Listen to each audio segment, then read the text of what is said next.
जाहिर है हम अपने सीईओ ऐश मुफारेह का इंतजार कर रहे हैं कि वह हमारे पास आएं और हमें कुछ और खबरें दें। लेकिन कृपया कृपया कृपया सकारात्मक रहें, अपने रास्ते पर बने रहें, अपने लक्ष्य पर टिके रहें।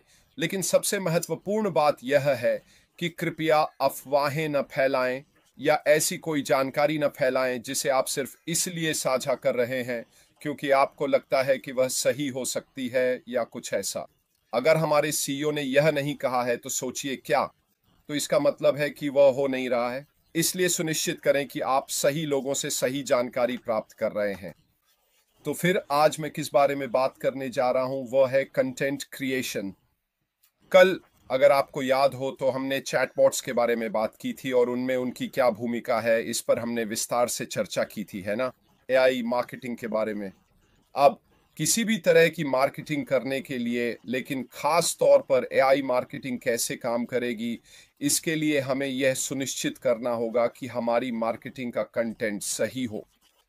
और निश्चित रूप से मेरे लिए मुझे लगता है कि यह एक ऐसा क्षेत्र है जिस पर आपको बहुत गहराई से विचार करना चाहिए। क्यों?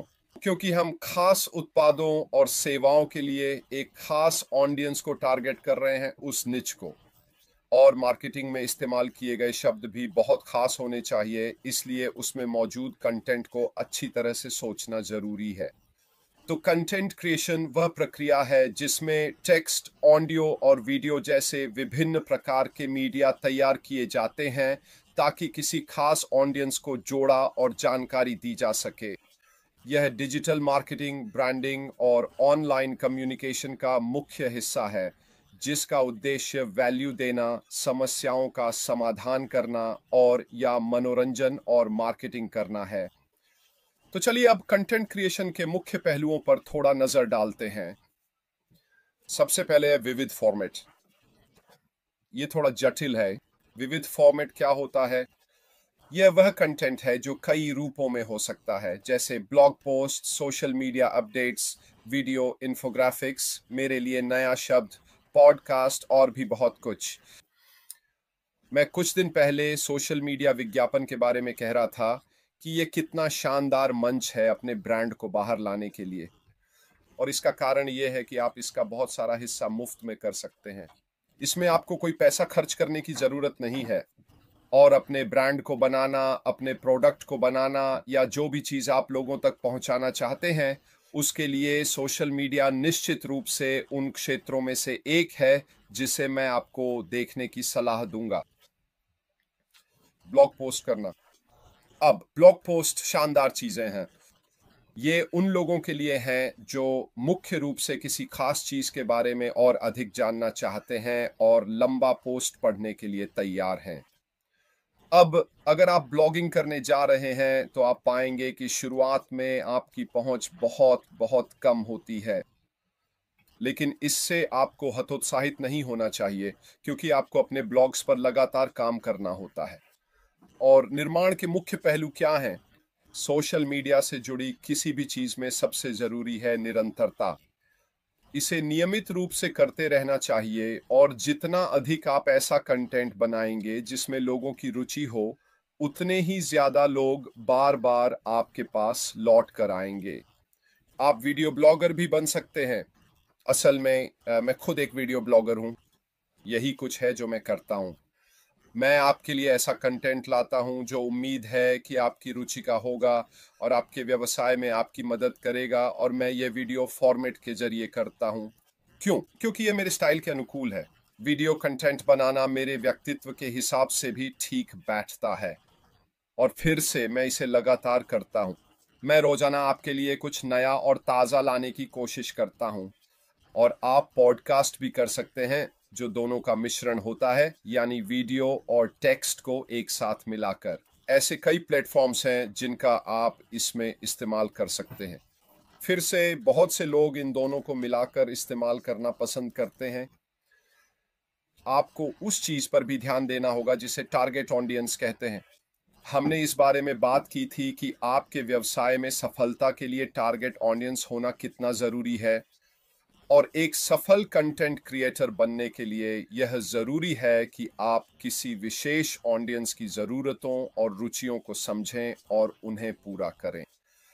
यह फिर से उसी बात पर आता है जो मैंने निच मार्केट के बारे में कही थी, अपने प्रोडक्ट के बारे में स्पष्ट होना और सच में यह विश्लेषण करना कि ग्राहक आपके प्रोडक्ट में क्या ढूंढ रहा है।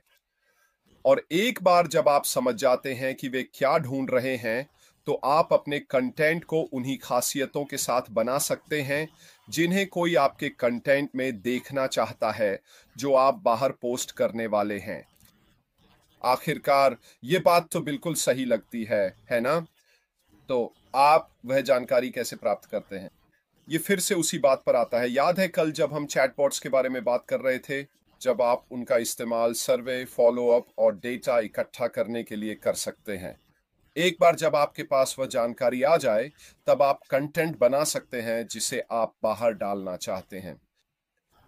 यहाँ एक पैटर्न है जब भी आप कोई मार्केटिंग कर रहे होते हैं, ठीक है? आपको मार्केटिंग करने से पहले सबसे पहले जानकारी इकट्ठा करनी होती है। क्यों? क्योंकि इससे आपको सबसे पहले बहुत सारा पैसा बचेगा और दूसरा बहुत सारा समय भी बचेगा, क्योंकि आप हमेशा अपने विज्ञापनों को बेहतर क्लिक थ्रू रेट, बिक्री और बाकी सब कुछ पाने के लिए एडजस्ट करते रहते हैं। अगर आप कभी भी किसी भी तरह की मार्केटिंग करते हैं तो आप लगातार अपने विज्ञापन के एनालिटिक्स को देखते रहते हैं कि वह कितना सफल है। अगर आप पहले से ही अपना समय लगाते हैं और मेहनत करते हैं, सामग्री और विज्ञापन तैयार करने से पहले अगर आप समय लगाते हैं, तो यह आपको बहुत बड़ा लाभ देगा, क्योंकि इससे आपके लक्षित दर्शकों के सही क्षेत्र में होने की संभावना बढ़ जाती है। और यह उस डेटा से आता है जो आपने एनालिटिक्स से प्राप्त किया है। यह बहुत महत्वपूर्ण है। यह रणनीतिक योजना के साथ चलता है, ठीक है? सामग्री निर्माण बस यूं ही नहीं होता, ठीक है? जैसा कि मैंने कहा, आप बस कुछ भी कहीं भी डालकर यह उम्मीद नहीं कर सकते कि वह काम करेगा। आपको बहुत विशिष्ट होना पड़ेगा। जैसा कि मैंने कहा, इसमें शोध शामिल है, योजना बनाना शामिल है, ठीक है? कि आप अपनी मार्केटिंग अभियान की योजना कैसे बनाएंगे। साथ ही आपको यह भी सुनिश्चित करना होगा कि जब भी आप कोई मार्केटिंग अभियान चलाएं, तो न केवल आपने पहले से शोध किया हो अपनी योजना बनाने से पहले, बल्कि इसका एक बैक एंड भी होना चाहिए। और हम बैक एंड का काम भी करेंगे। शायद कल मैं वह कर दूंगा अगर मैं इसे लिख लूं ताकि मुझे याद रहे। एक सेकंड रुकिए, जरा देखने दीजिए, क्योंकि फिर से ये बहुत बहुत महत्वपूर्ण है दोस्तों। हाँ, मिल गया।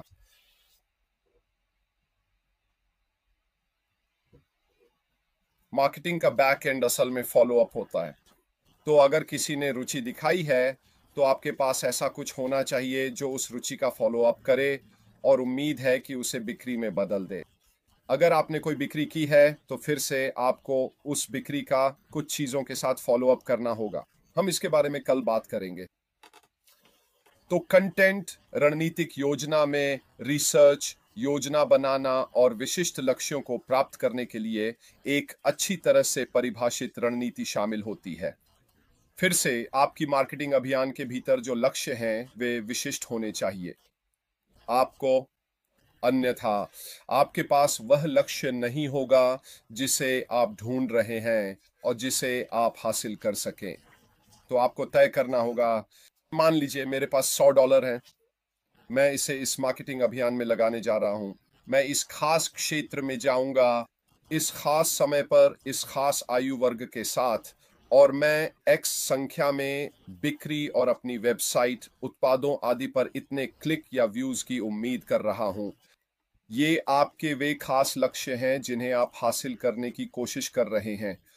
क्या आप इन्हें बदल सकते हैं? बिल्कुल, आप बदल सकते हैं, लेकिन आपके पास कुछ ना कुछ होना चाहिए ताकि आपको पता रहे कि आप कहाँ हैं। ये बहुत महत्वपूर्ण है।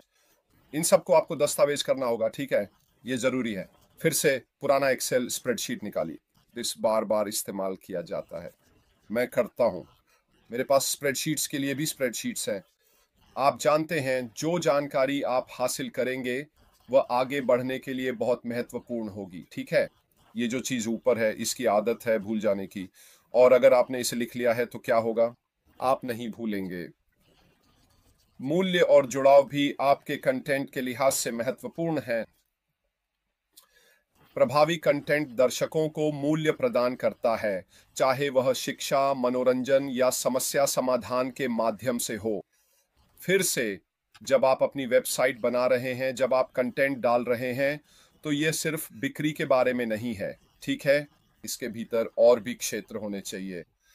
उदाहरण के लिए, एक FAQ साइट वह एक समस्या समाधान क्षेत्र है। आपकी वेबसाइट के भीतर आपको अक्सर पूछे जाने वाले प्रश्न होने चाहिए। क्यों? क्योंकि ये लोगों को कई चीजें समझने में मदद करता है। तो फिर से, ये सिर्फ एक बिक्री मंच के बारे में नहीं है। दर्शकों के साथ जुड़ाव हम ये कैसे करें? उदाहरण के लिए, क्यों ना एक बोनस डिस्काउंट पेज हो, ठीक है? उदाहरण के लिए एक सेल्स पेज। यह भी ग्राहक के साथ जुड़ाव है, ताकि वे आपके उत्पादों और सेवाओं से अच्छा मूल्य प्राप्त कर सकें। और आखिरी बिंदु है शिक्षा।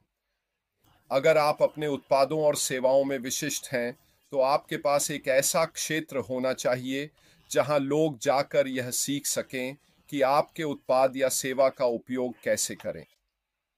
फिर से, यह आपकी मदद करेगा एक व्यवसाय के रूप में ग्राहक को ठीक वही देने में सक्षम होने के लिए जो वे चाहते हैं। इन सभी बातों के बारे में सोचिए। क्या आपको अपनी मार्केटिंग अभियान शुरू करने से पहले ही अच्छी तरह से विचार करना होगा? अगर आपकी मार्केटिंग अभियान का उद्देश्य कोई उत्पाद बेचना है, तो आपका उत्पाद शायद किसी वेबसाइट पर होगा। आपकी वेबसाइट में वे सभी चीजें होनी चाहिए जिनके बारे में मैंने अभी बात की है, ताकि वह सफल हो सके।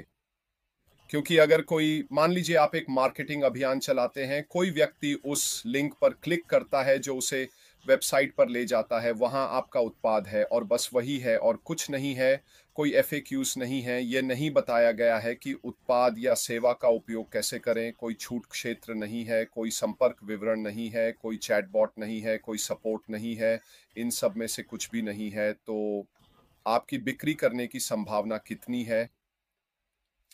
ये सब कुछ मार्केटिंग अभियान से पहले ही किया जाना चाहिए।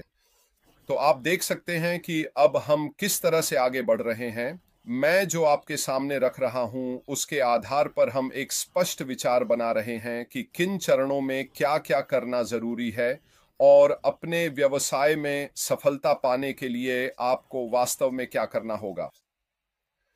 अब मैं एक पल के लिए भी ये नहीं कह रहा हूं कि आपको ये सारी चीजें खुद ही करनी होंगी। मैं ये नहीं कह रहा हूं कि ये सारी चीजें आपको ही करनी है, क्योंकि हमारे व्यवसाय में इनमें से बहुत कुछ हमारे लिए किया जाएगा। लेकिन ज्ञान ही शक्ति है, और जब तक आपके पास यह जानकारी है कि क्या होना चाहिए और यह कैसे काम करता है, तब तक आप खुद को कहीं बेहतर स्थिति में रखते हैं।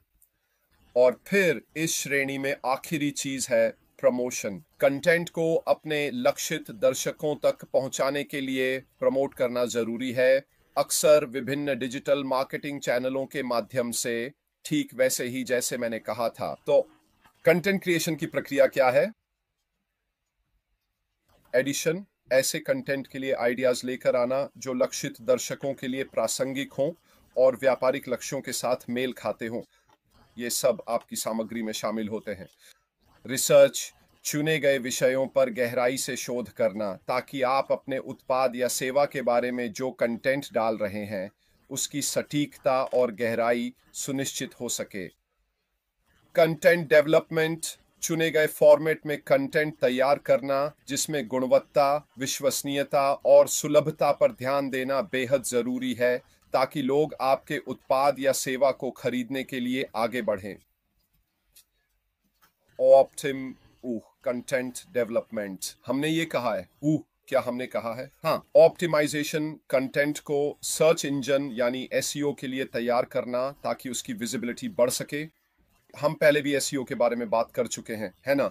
अगर आप नहीं जानना चाहते कि वह क्या है, तो ये इस चैनल पर है। आप वापस जाकर वह वीडियो देख सकते हैं जिसमें मैंने बिल्कुल विस्तार से बताया है कि SEO कैसे काम करता है और अपनी विजिबिलिटी को ऊपर लाने के लिए आप अपनी संभावनाओं को कैसे बढ़ा सकते हैं। डिस्ट्रीब्यूशन यानी उपयुक्त चैनलों जैसे सोशल मीडिया, वेबसाइट्स और या ईमेल के माध्यम से कंटेंट को साझा करना। व्यक्तिगत रूप से मुझे लगता है कि आजकल यह तरीका थोड़ा पुराना हो गया है, लेकिन फिर भी यह एक ऐसा फॉर्मेट है जिसे लोग देखते हैं। प्रमोशन यानी कंटेंट को सक्रिय रूप से प्रमोट करना ताकि वह लक्षित ऑडियंस तक पहुंच सके। फिर से यह पेड होगा और एक बार फिर आपको उन क्षेत्रों के बारे में बहुत स्पष्ट होना पड़ेगा जिन्हें आप इसके लिए तलाश रहे हैं।